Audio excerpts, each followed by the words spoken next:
Afternoon and welcome. आज की video में अपन देखेंगे कंसिलिएशन। अब तक अपन ने आर्बिट्रेशन का देखा और आज का क्वेश्चन है अपना कंसिलिएशन का। तो इस पे भी क्वेश्चन आने के चांसेस बनते, क्योंकि मेजरली वो आर्बिट्रेशन एंड एडीआर जो है आपका सब्जेक्ट, उसके अंदर पूछे जाने वाले क्वेश्चन एक तो अल्टरनेटिव डिस्प्यूट रिजोल्यूशन, या फिर आर्बिट्रेशन, या फिर कंसिलिएशन रह सकता है, या फिर लोक अदालत। तो ये मतलब श्योर शॉर्ट क्वेश्चंस रहते, तो इनको अच्छे से करके जाना अपना काम है।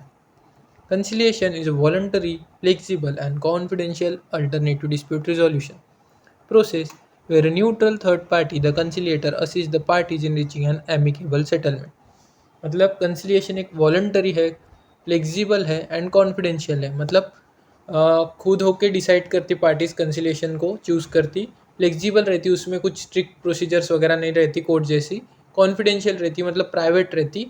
एक अल्टरनेटिव डिस्प्यूट रिजोल्यूशन की मेथड है वो, जिसमें एक न्यूट्रल थर्ड पार्टी रहता जिसको कंसिलिएटर बोलते, वो असिस्ट करता दोनों पार्टी को एक सेटलमेंट रीच करने में, जो कि एमिकेबल हो, मतलब विन विन सिचुएशन हो, उसके अंदर दोनों पार्टीज का भला हो उससे। In India conciliation is govern by part 3 of arbitration and conciliation act 1996। Unlike an arbitrator, a conciliator doesn't give judgment but rather helps the party find a middle ground। मतलब conciliation जो है वो part 3 of arbitration and conciliation act 1996 के अंदर पूरा उसका procedure है। और इसके अंदर आर्बिट्रेशन जैसा नहीं रहता, क्योंकि आर्बिट्रेटर जो रहता वो अवार्ड पास करता, बट कंसिलिएटर मतलब जजमेंट या फिर अवार्ड पास नहीं करता, वो सिर्फ पार्टीज़ को हेल्प करता ताकि वो बीच का रास्ता ढूंढ पाए डिस्प्यूट का। की कैरेक्टरिस्टिक्स ऑफ कंसिलिएशन, सबसे पहले तो voluntary. Parties must agree to enter into conciliation, any party can withdraw from the proceedings at any time. मतलब दोनों पार्टी ने खुद होके एग्री करने को होना कंसिलिएशन करने के लिए, और किसी भी पार्टी को लगा कि नहीं जम रहा तो वो कभी भी विड्रॉ कर सकती है प्रोसीडिंग से, कभी भी किसी भी वक्त। Non binding initially, a conciliator's suggestion are not binding until the parties sign a formal settlement agreement। मतलब जो भी कंसिलिएटर का जो भी सजेशन रहेगा वो बाइंडिंग नहीं है दोनों में से किसी भी पार्टी का, जब तक कि वो कोई सेटलमेंट एग्रीमेंट खुद होके साइन ना कर ले कि हमको ये मंजूर है, जो भी सजेशन सेटल कंसिलिएटर ने दिए, तब तक वो उन पे बाइंडिंग नहीं है। और एक बार उन्होंने वो एग्रीमेंट साइन कर लिया उसके बाद वो बाइंडिंग हो जाता। Confidentiality section 75। All matters relating to the conciliation proceedings must be kept confidential. This includes the proposal made and the admissions given during the process। मतलब जो भी प्रोसीडिंग के अंदर हुआ वो सब कुछ प्राइवेट रखा जाता, कॉन्फिडेंशियल रखा जाता, चार दीवारों के आत रहता वो सब। और उसके अंदर जो भी आते जैसे प्रपोजल्स, जो भी मतलब आर्ग्यूमेंट्स किए थे एक पार्टी ने, या फिर जो भी प्रपोजल रखा था एक पार्टी ने दूसरे पार्टी के सामने, और जो भी एडमिशन्स किए गए थे, जैसे मतलब खुद होके कोई कन्फेस कर रहा, तो कन्फेशन जैसा ही एडमिशन रहता है, लेकिन कन्फेशन अलग कंसेप्ट है, एडमिशन अलग कंसेप्ट है, वो अपन एविडेंस एक्ट में अच्छे से देखेंगे। Admissibility of evidence section 81।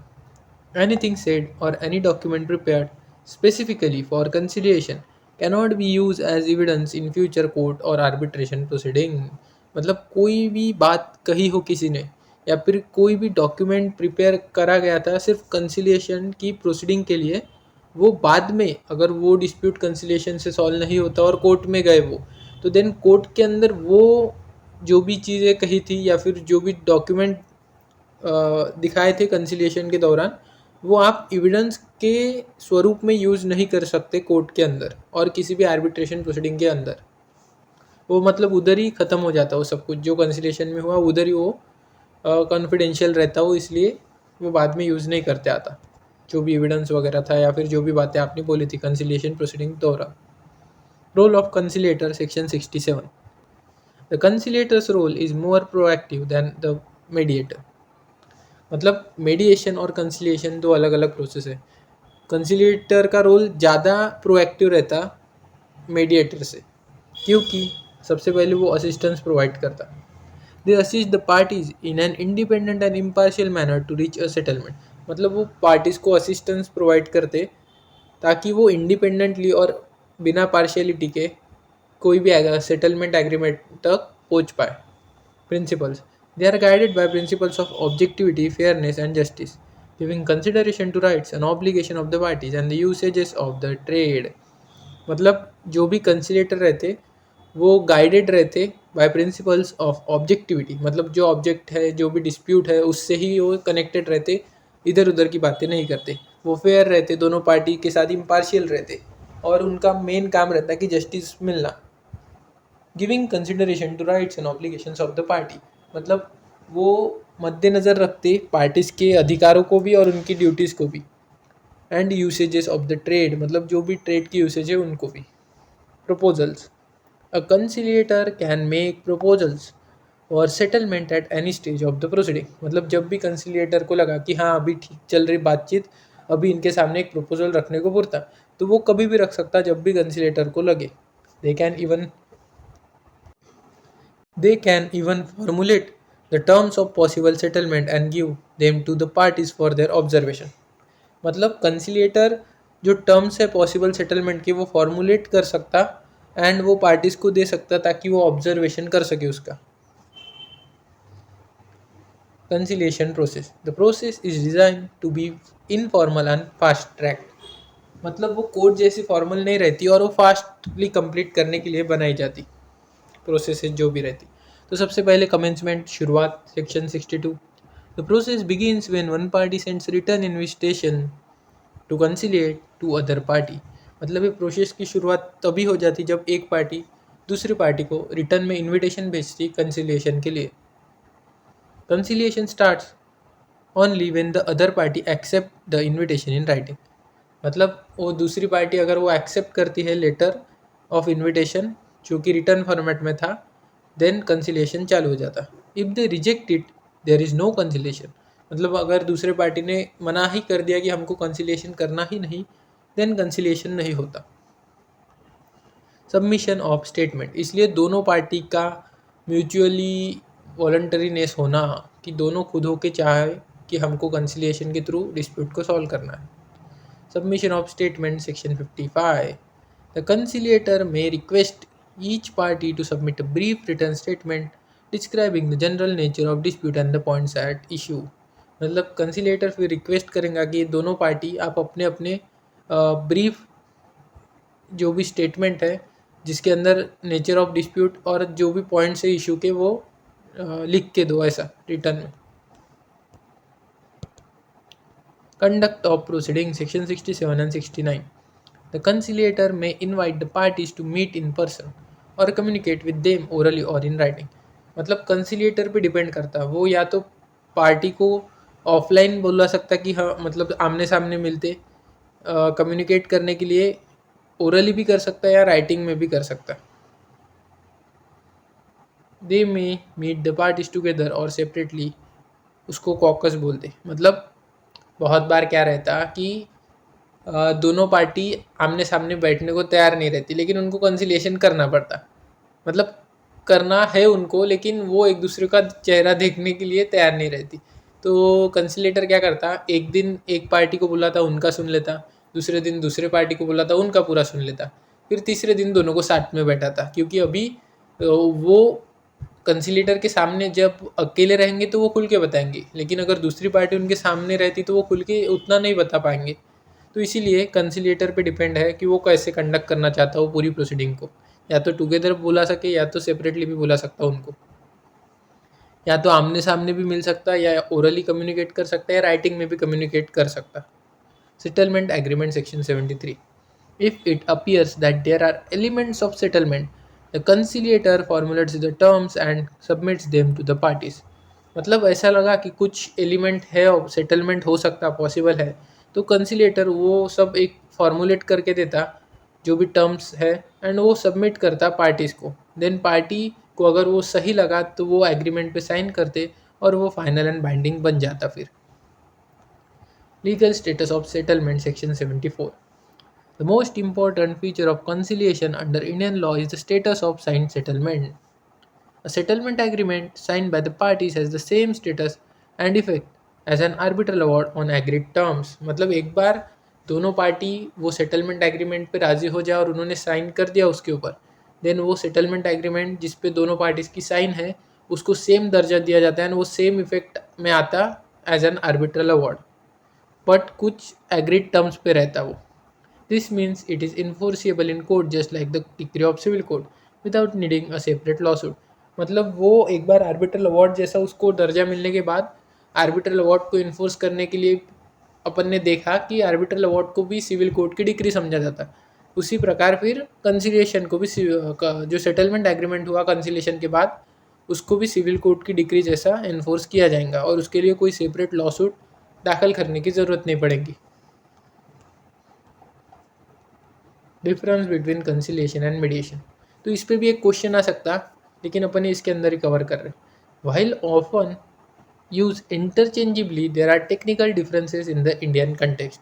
मतलब बहुत बार लोगों को लगता है यार मीडिएशन में भी तो एक मीडिएटर रहता, दोनों पार्टीज बैठती और एक एग्रीमेंट पे रीच करते, सेटलमेंट करते। कंसिलिएशन में भी एक कंसिलेटर रहता, दोनों पार्टीज बैठती, वो भी एक सेटलमेंट करते। तो अभी देखते हैं इन दोनों में एक्चुअल में डिफरेंस क्या है। सबसे पहले तो कंसिलिएशन को arbitration and conciliation act 1996 govern करता, मीडिएशन को मीडिएशन एक्ट 2023 नया एक्ट है उसके लिए। Role of neutral, more proactive रहता, can propose settlement terms, facilitative, help party find their own solution. मतलब इधर कंसिलिएटर खुद होके उनको एक सेटलमेंट प्रपोज करता और मीडिएशन में वो सिर्फ फैसिलिटेटिव काम करता, वो पार्टी को सिर्फ मदद कर सकता लेकिन वो खुद होके सेटलमेंट टर्म प्रपोज नहीं कर सकता। वो पार्टी को खुद ही उनका सोल्यूशन निकालना पड़ता मीडिएशन के अंदर, वो सिर्फ हेल्प करता उनकी। Enforceability, equivalent to an arbitral award court decree. मतलब कंसिलिएशन एग्रीमेंट एक बार साइन होने के बाद दोनों पार्टीज द्वारा उसको आर्बिट्रल अवार्ड और कोर्ट डिग्री का दर्जा मिल जाता। और मीडिएशन का जो भी एग्रीमेंट है वो enforceable as per the mediation act similar to a judgment. So ये इन्फोर्स किया जाता है as per the mediation act and judgment जैसा ही रहता। Proceeding usually more formal and structured, generally more informal and focus on relationship building. मतलब जो अपना ये है कंसिलिएशन उसके अंदर फॉर्मल और स्ट्रक्चर्ड प्रोसीडिंग रहती, इधर इनफॉर्मल रहती। मतलब ऐसा घर जैसा वातावरण क्रिएट कर देती कि जो भी दो पार्टीज़ हैं उनको ऐसा रिलैक्स फील हो ताकि वो अच्छे से मीडिएशन में प्रोत्साहन करे। और इसमें रिलेशनशिप बिल्डिंग पे ज़्यादा फोकस रहता है, इधर सेटलमेंट एग्रीमेंट पे ही ज़्यादा फोकस रहता है। Termination of proceeding section 76, conciliation ends when a settlement agreement is sine. मतलब कंसिलिएशन तब खत्म होता है जब आखिर में सेटलमेंट एग्रीमेंट साइन किया जाता है दोनों पार्टीज द्वारा। The conciliator declares in writing that further efforts are no longer justified. मतलब कंसिलेटर डिक्लेयर कर देता राइटिंग में कि अभी कोई एक्स्ट्रा एफर्ट डालने की कोई ज़रूरत नहीं, दोनों पार्टीज एग्री हो गई कुछ टर्म्स पे। The parties give a joint written declaration to conciliator to terminate. मतलब दोनों पार्टी मिलके एक रिटर्न डिक्लेरेशन देती जिसको जॉइंट रिटर्न डिक्लेरेशन बोला था, कंसिलेटर को देती वो, और फिर उसके अंदर लिखा रहता है कि आप अभी टर्मिनेट कर सकते। One party gives a written notice to other party and conciliator to withdraw. मतलब एक पार्टी दूसरे पार्टी को रिटर्न नोटिस देती और फिर कंसिलेटर को भी देती कि आप विदड्रॉ कर सकते। सो इस प्रकार कंसिलिएशन एंड होता अगर सेटलमेंट एग्रीमेंट साइन हो गया या फिर कंसिलेटर ने राइटिंग में डिक्लेयर कर दिया कि कोई एफर्ट्स की ज़रूरत नहीं अभी, या फिर पार्टीज़ ने जॉइंट रिटर्न डिक्लेरेशन दे दिया कंसिलेटर को टर्मिनेट करने के लिए, या फिर एक पार्टी ने रिटर्न नोटिस भेजा दूसरे पार्टी को एंड कंसिलेटर को कि मुझे अभी ये कंसिलिएशन कंटिन्यू नहीं करना। तो इन चार कंडीशन में कंसिलिएशन एंड हो जाता।